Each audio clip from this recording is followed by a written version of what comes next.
নমস্কার।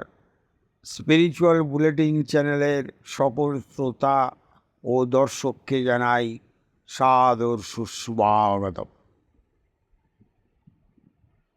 আমরা অনেকেই গুরু পূর্ণিমা এই শব্দটির সঙ্গে পরিচিত, কিন্তু আমরা আবার খুব কম লোকই জানি এই গুরু পূর্ণিমা কার জন্মতিথি উপলক্ষে হয়েছেন এবং কেনই বা হয়েছে। সেই বিষয়েই আমাদের আজকের আলোচনা। স্বামী ভূতেশানন্দ মহারাজকে এক ভক্ত জিজ্ঞেস করছেন, আচ্ছা মহারাজ, কার জন্মতিথিকে উপলক্ষ করে এই গুরু পূর্ণিমার আয়োজন? ভূতেশানন্দজি মহারাজ বলছেন, ব্যাসদেবের জন্মতিথিকে গুরু পূর্ণিমা বলা হয়। তখন ভক্ত জিজ্ঞেস করছেন, কেন? উত্তরে ভূতেশানন্দজি মহারাজ বলছেন, এক কথায় বেদ উপনিষদের দুরূহ তত্ত্বগুলিকে পুরাণাদি রচনার দ্বারা সর্বসাধারণের কাছে সহজবোধ্য করেছেন বলে ব্যাসদেব গুরু নামে পূজিত। বেদকে বিভাগ করেছেন বলে তিনি বেদব্যাস নামেও খ্যাত।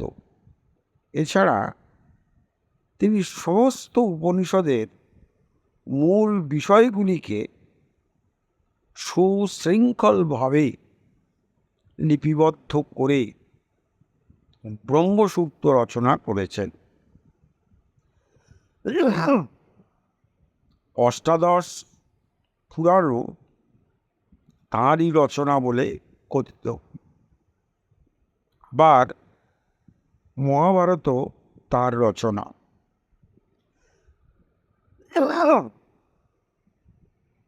মহাভারতেরই অংশবিশেষ গীতা,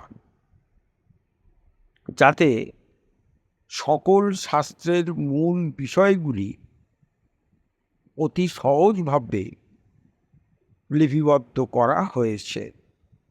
মহাভারত ও পুরাণগুলি ছাড়াও ব্যাসদেবের রচনা বলে কথিত একটি সংহিতা গ্রন্থ আছে, যাতে হিন্দুদের আচার পদ্ধতির বর্ণনা আছে। 19টি সংহিতার মধ্যে ব্যাস সংহিতা অন্যতম। এইসব বিভিন্ন কারণে ব্যাসদেবকেই বলা হয় গুরু, আদি গুরু। তাই ব্যাসদেবের জন্মতিথিকে বলা হয় গুরু পূর্ণিমা। কি অসাধারণভাবে বোঝালেন স্বামী ভূতেশানন্দজি মহারাজ। আবার আজকের এই যে আলোচনা আমরা করলাম, সেটি করলাম মূল গ্রন্থের নাম পরিপ্রষ্ট, স্বামী ভূতেশানন্দ মহারাজের সাথে কথোপকথন। সম্পাদনা করেছেন স্বামী হৃদানন্দ। আশা করি আজকের আলোচনা নিশ্চয়ই আপনাদের খুব ভালো লেগেছে। আর ভালো লেগে থাকলে প্রতিদিন যেভাবে লাইক, শেয়ার, কমেন্টস করেন তেমন করবেন।